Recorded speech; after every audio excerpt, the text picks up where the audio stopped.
At just 17 years old, he was already a world championship runner-up.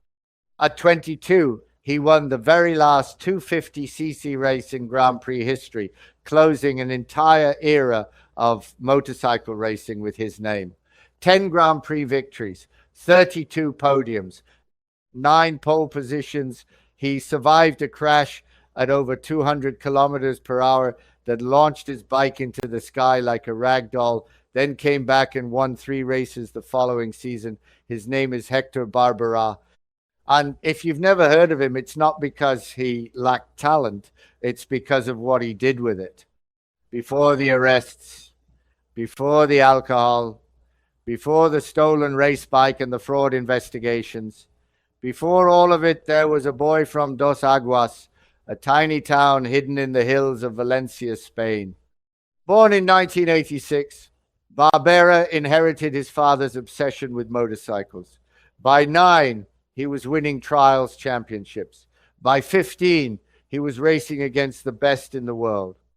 In 2002, the legendary Jorge Martinez Aspa gave him a seat in the 125cc World Championship, placing the teenager alongside Pablo Nieto, grandson of the iconic Angel Nieto. Barbera didn't just belong, he outshone them all. 1 year later, at Donington Park, he crossed the finish line first, becoming one of the youngest Grand Prix winners in history. He ended that season 3rd in the world, the next year runner-up behind only Alvaro Bautista. Moving up to the 250cc class, the road turned brutal. In 2008, while battling for the championship's top 3, disaster struck at Mugello. Slipstreaming behind Marco Simoncelli at full speed, Barbera's front brake lever clipped Simoncelli's rear wheel. His motorcycle catapulted through the air, flipping violently while Barbera was thrown across the asphalt. Somehow, he survived. But weeks later at Motegi, another crash fractured 2 vertebrae in his spine. His season was over. Most riders would have been broken. Barbera came back stronger. 2009 became his masterpiece, 3 victories, 8 podiums, and the World Championship runner-up title for the 2nd time. But the crowning moment came at Valencia, the final round, the last 250cc 2-stroke Grand Prix that would ever be held. Decades of history, the class that shaped legends like Valentino Rossi coming to an end forever. And the man who won that last race, who wrote the final word of an entire era, was Hector Barbera. That should have been the beginning of something extraordinary. Instead, it was the peak before the fall. With 2 World Championship runner-up titles and a historic final victory in the 250 class, Barbera earned his ticket to MotoGP, the highest level of motorcycle racing on the planet. In 2010, he joined the Aspar team on a customer Ducati. Not a factory ride, not a winning machine, a bike that was slower, older, and harder to tame than anything on the grid. And yet Barbera scored points in every single race that season. 18 starts, 18 finishes inside the points. For a rookie on the most difficult bike in the paddock, that was no small thing. But MotoGP is a different world. In the smaller classes, raw talent can carry you to the front. In MotoGP, you need the right machine, and Barbera never had it.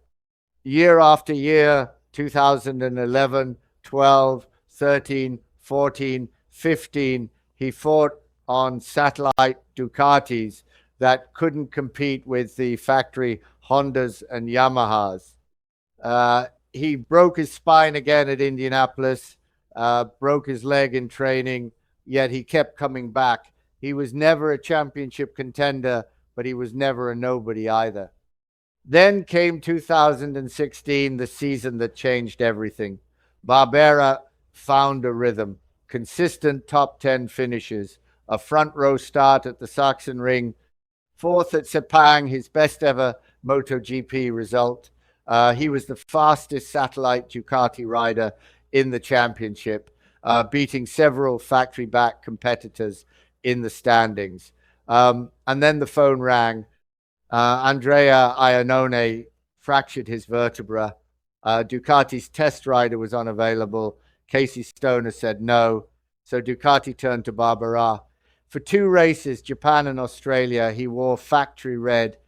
He rode the Desmosedici GP16, a machine 2 generations ahead of anything he had ever raced. He qualified 8th at Motegi. He was fighting for 7th when he crashed on lap 9, but none of that mattered. For one brief shining moment, Hector Barbera was a factory Ducati MotoGP rider. He finished the season 10th overall, 5 factory riders behind him. It was the high point of his MotoGP career. It should have opened doors. Instead, it was the last door that would ever open. No team signed him for 2018. After 8 years and 139 races in the Premier class, Barbera was out and the fall was just beginning. The truth is, the cracks had appeared long before Barbera lost his MotoGP seat.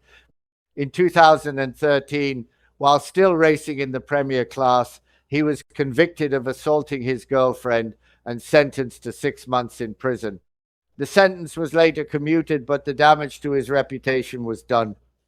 1 year later, he was caught driving his Maserati on a suspended license. A pattern was forming, and nobody could stop it, least of all Barbera himself. When no MotoGP team signed him for 2018, he stepped down to Moto2 with Pons HP40. It was supposed to be a fresh start. It became a disaster. After 6 races, he had scored just 10 points. His teammate Lorenzo Baldassarri had 84. The gap was embarrassing. And then on the night of June 7th, 2018, in Valencia, Barbera was pulled over by police while driving at high speed after a friend's birthday party. His blood alcohol level measured 0.67 milligrams per liter, nearly 3 times Spain's legal limit. The next morning, he was sentenced to 22 days of community service and a 1-year driving ban. By that evening, Pons Racing had terminated his contract. Just like that, his last ride in Grand Prix racing was gone. The man who replaced him, Augusto Fernandez, 21 years old, who would later race in MotoGP for Gas. Barbera didn't just lose a seat. He handed his future to someone else. He posted on Instagram, I accept my mistake and accept the consequences. He had said similar words before. He would need to say them again. After losing his Moto2 seat, Barbera found refuge in the World Supersport Championship with Kawasaki Puchetti Racing for the final 4 rounds of 2018. He scored points in every race. It looked like a way back. For 2019, he signed with Team Toth, a Hungarian outfit, to race a Yamaha R6 for a full season. He started strong, 4th in the overall standings after just 2 rounds. Then came Aragon round 3 and everything fell apart. Barbera announced he would not race, citing safety concerns. He said the team lacked the funds to replace worn-out engine parts. He posted on Instagram, "What started as a dream ends as a nightmare." 1 day later, Team Toth reported their Yamaha R6 race bike stolen from the paddock. And they pointed the finger directly at Barberá. Team owner Imre Toth accused Barbera of orchestrating the disappearance, claiming 2 of the rider's mechanics entered the paddock and removed the motorcycle. Toth stated he had nearly 2 hours of video testimony as evidence. Barbera denied any involvement. The bike has never been recovered. The case was taken to court in Spain. The troubles didn't stop there. According to Andorran media reports, Barberá was reportedly linked to a separate investigation involving the purchase of a van in 2020, where the seller allegedly never received payment and the transfer documents were questioned.